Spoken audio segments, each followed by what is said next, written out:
बिस्मिल्लाहिर्रहमानिर्रहीम। अस्सलाम वालेकुम। उम्मीद है आप सब दोस्त खैरियत से होंगे। सऊदी अरब में रहते हुए अक्सर एक बात ज़्यादातर सुनने को मिलती है कि हमारा वीज़ा अपना है। अक्सर लोग कहते हैं कि हमारा वीज़ा अपना है, हम जब चाहे कफ़ील से तनाज़ुल ले सकते हैं, जब चाहे खुरूज जा सकते हैं, छुट्टी जा सकते हैं, कफ़ील का हमारे ऊपर कोई इख्तियार नहीं है। ये किस तरह ये बात करते हैं, इसकी आज थोड़ी सी वजाहत आप लोगों के साथ शेयर करूंगा। सबसे पहले आपको बताता चलूं कि वीज़ा होता क्या है और सऊदी अरब में क्या सिस्टम है वीज़ा और इकामे का। जब भी आप अपने मुल्क से सऊदी अरब में आते हो तो आपको वीज़ा स्टैम्प करना पड़ता है। सऊदी अरब का जो वर्क वीज़ा है वो सिर्फ 3 महीने के लिए होता है। आप अपने पासपोर्ट पर चेक कर ले तो आपका वीज़ा सिर्फ 3 महीने का होगा, 90 डेज़ का।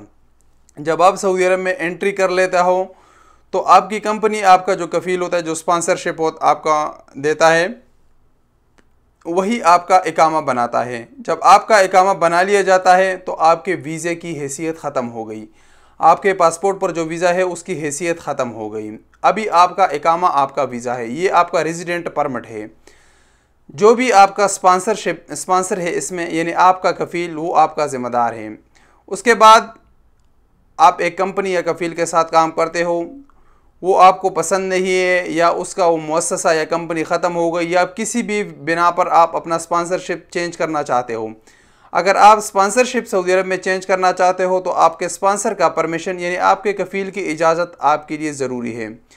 वो कुछ कंडीशन ऐसे है जिसमें आपकी कफ़ील की इजाज़त ज़रूरी नहीं है। उसमें है, अगर आपका इकामा एक्सपायर हो जाए या आपका 3 महीने की सैलरी ना दें तो आप इन कंडीशंस में आप अपना स्पॉन्सरशिप चेंज कर सकते हो बग़ैर स्पॉन्सर से पूछे हुए। उसको परमिशन की कोई ज़रूरत नहीं है।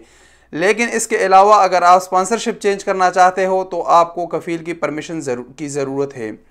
आप जब स्पॉन्सरशिप चेंज करते हो तो जो नए स्पॉन्सर आपका होता है वो आपके पिछले पुराने स्पॉन्सर को रिक्वेस्ट कर लेता है, तलब कर लेता है, तो आपका पुराना स्पॉन्सर तलब एक्सेप्ट कर लेता है और वो आपका स्पॉन्सरशिप चेंज हो जाता है। अब जब आपका नया स्पॉन्सर जो आपका है तो वो आपका रिस्पॉन्सिबल हो गया।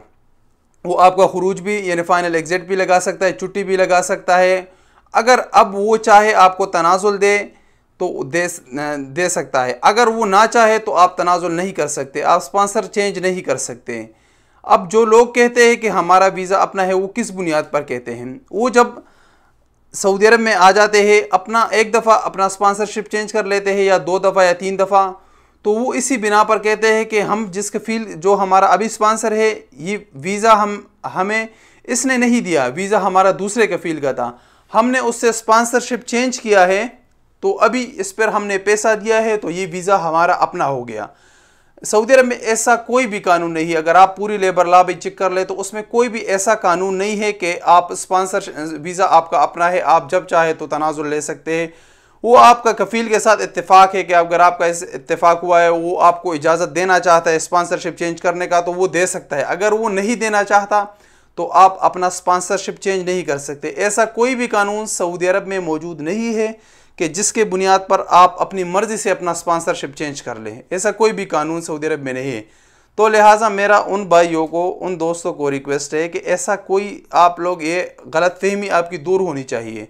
अगर इसके अलावा बाद भी किसी के पास कोई ऐसी इन्फॉर्मेशन, कोई ठोस सबूत है जो सॉलिड प्रूफ है कि दे सकता है कि हाँ ऐसा कोई कानून है सऊदी अरब में कि आप जब भी चाहे तो अपना स्पॉन्सरशिप खुद अपनी मर्ज़ी से चेंज कर सकते हो, अगर आपने एक बार तनाज़ुल किया हो, 2 बार तनाज़ुल किया हो, तो ऐसा कुछ भी नहीं है सऊदी अरब में।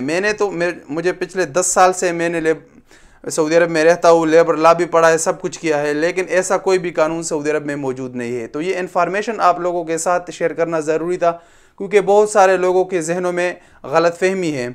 वो ये बात करते हैं कि हमारा वीज़ा अपना है, हम जब चाहे तनाज़ुल कर सकते हैं, इस तरह की बातें करते हैं, वो आपने भी अक्सर सुनी होगी। तो ऐसा कुछ भी नहीं है। इस वीडियो के मुतालिक अपनी कीमती राय का इज़हार कमेंट्स बॉक्स में दीजिए। अगर वीडियो पसंद आई है तो चैनल को सब्सक्राइब, वीडियो को लाइक और अपने दोस्तों के साथ शेयर करना मत भूलिएगा। अस्सलामु अलैकुम वरहमतुल्लाहि वबरकातुहू।